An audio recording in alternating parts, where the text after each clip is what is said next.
If China takes over Taiwan, it will be a bloody genocide. Hello. The Chinese Communist Party keeps telling everyone that Taiwan is an integral part of China. Considering they have their own government, it seems Taiwan is very much a separable part of China. The CCP also says it doesn't rule out using force to take over the self-governing island if it doesn't submit to Beijing. On the Taiwanese side, people don't dream of becoming part of China at all. A poll released in February showed that less than 8% of Taiwanese want unification with China. And with a 92% probability, those 8% who said in the poll that they wanted unification were just Xi Jinping in a fake mustache. Such numbers are not surprising given what Chinese intervention in neighboring Hong Kong has led to. Since then, Chinese repression has crippled Hong Kong's economy, and Beijing's imposed national security law has spread fear and uncertainty. Fear and economic devastation. That sounds amazing. Who wouldn't want China in power? But according to some activists and observers, Taiwan's fate in a unified China will be much, much worse than Hong Kong's, because it will find itself in a situation similar to Xinjiang.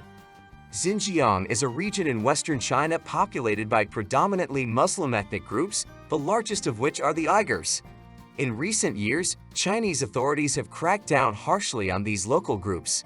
By some accounts, as many as 1 million Muslims have been imprisoned in re-education camps and prisons throughout the region. The CCP responds to these accusations. Locals are banned from using their native Turkic languages, and cultural and religious sites, such as mosques, have been destroyed by the thousands. And after the CCP removed so many organs from Falun Gong followers, the Uyghurs have now taken their place as China's voluntary organ donor bank. And the most shocking thing about all this is, why doesn't Taiwan let Beijing take control? They seem like such nice guys. Chinese officials are apparently defending the authorities' actions, saying the measures are necessary to fight terrorism and extremism. Because it would be terrible if an evil organization were terrorizing and committing violence against Chinese citizens, wouldn't it? They also said that there are no human rights violations in Xinjiang, and that the re-education camps are actually vocational training centers.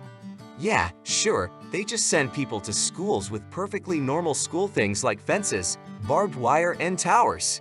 What kind of vocational? Prison. Understandably, much of the outside world doesn't believe the official Chinese version. The US and a few other countries have called it genocide, so it's not reassuring at all when experts in Taiwan say that if China prevails, Taiwan will become the next Xinjiang. But guess what? It's not just people in Taiwan who are sounding the alarm. CCP officials admit they will do to Taiwan what they did to Xinjiang. In 2022, the Chinese ambassador to France, Luc Sioe, said in a French TV interview that there was a possibility of a Chinese military invasion of Taiwan, and that after reunification, we will conduct re-education to make sure that Taiwanese people regain their patriotic feelings. I assume the re-education will also take place in mainstream vocational schools like these. So, their plan is reunification, re-education, and restoration of patriotism. This is ludicrous. Asked to comment on his counterpart's remarks, Chinese ambassador to Australia Xiao Qian said, "I and people in Taiwan have lived in a regionalized regime for many decades. It is reasonable that they have a somewhat different view of China, their homeland." I love how he remembered in time and added their homeland so as not to incur the wrath of the CCP. And Taiwan is under a regional regime. That's like the UK saying America is just temporarily under a regional regime. They'll be coming back to us on tiptoe any day now. Reacting to these statements by the two ambassadors, Uyghur activist Rushan Abbas appeared on Taiwanese television, saying that what the Chinese government is doing to the Uyghurs, they also plan to do to the Taiwanese if Taiwan loses independence.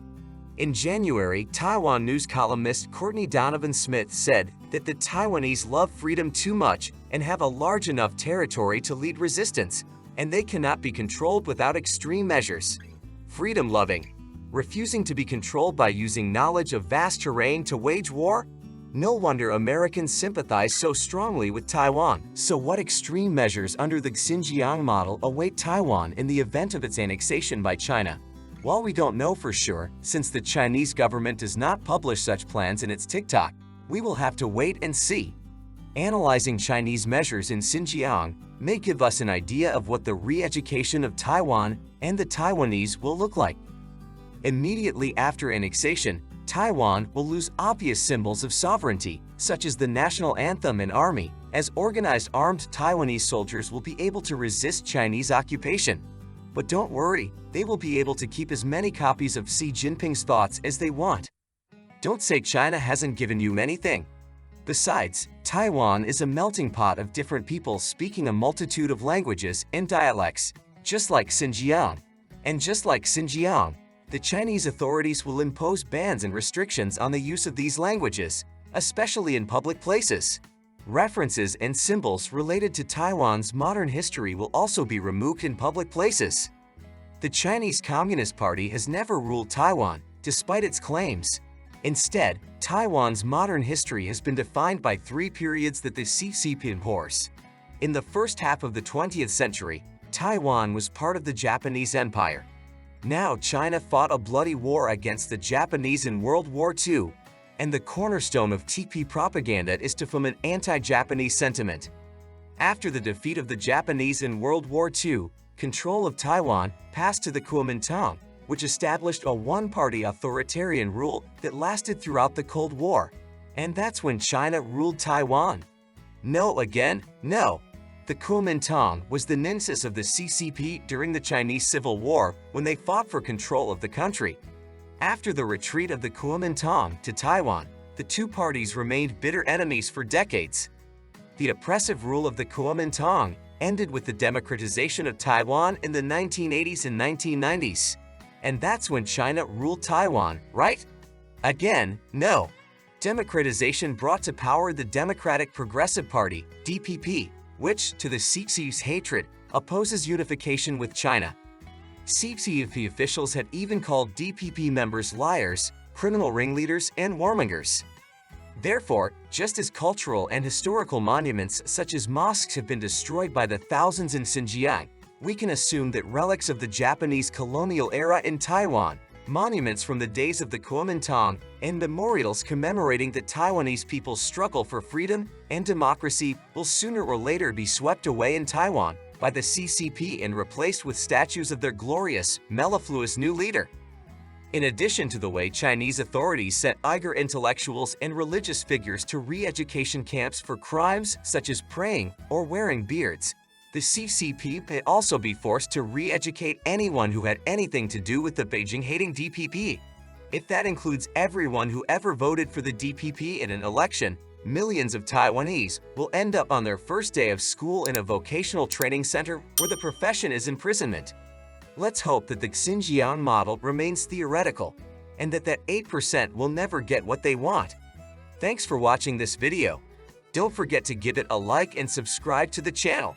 May you always have happiness and prosperity in your life.